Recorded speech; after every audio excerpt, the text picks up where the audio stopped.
Okay, welcome back to this tutorial. In the previous video, we were setting up this block, right, of our carousel cards, right? So I am done setting it up now, right? So I already gave the explanation, but just want to show you how it all looks like now.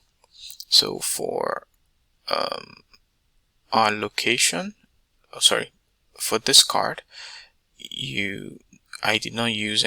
I didn't upload anything, went straight to the link just like we did, and then the link is going to be provided by the response. So I store that response in image 0, then you have the location, name 0, and then you have your description 0.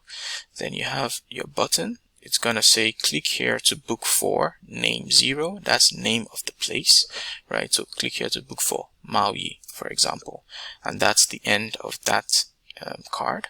Then you move on to the next card and you repeat the same thing, only that you replace 0 for 1, or based on however you might have labeled your variables, right? So and yeah, so basically the way the flow works is your bot would ask what destination you're looking out for. The selection you make is going to ensure that particular selection, whether culture, beach, or adventure, is what it's gonna filter the database by, and then that information is gonna be what will fill up our carousel cards, right?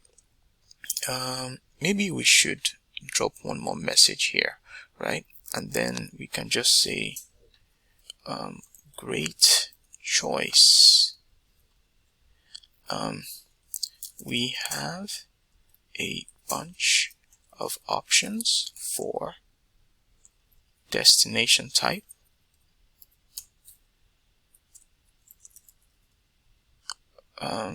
Here they are.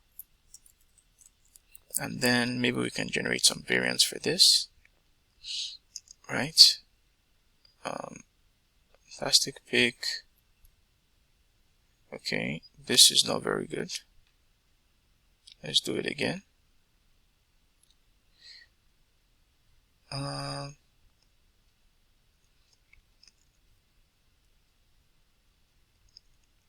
Okay, let's add some more text to this.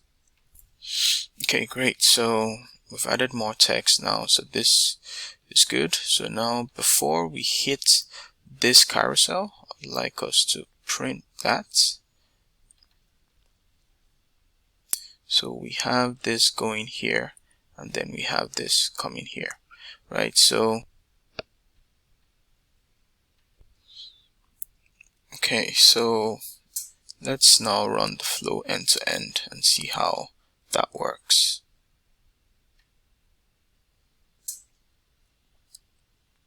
So if we choose culture,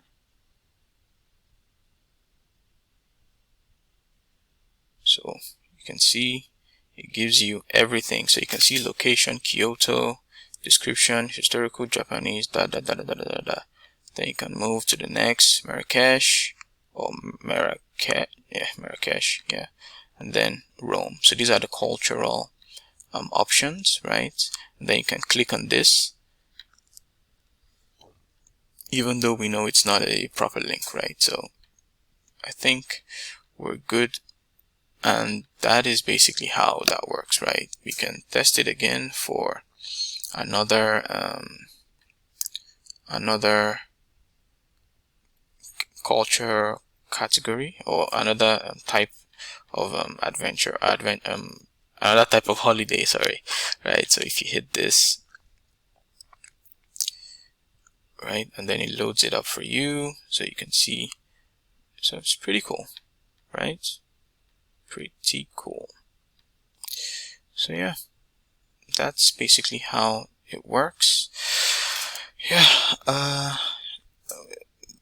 let me know how these videos have been helpful in the description, the comment box. Thank you very much for watching. I hope we've been able to at least understand a big portion of how Voiceflow works, right? And I think we've touched virtually all the tools here in this tutorial, and I hope you can start building, however, building anything you want now, any type of chatbot, any type of AI assistant. Thank you very much. I'll see you probably in a different tutorial, but I'll see you in the next video.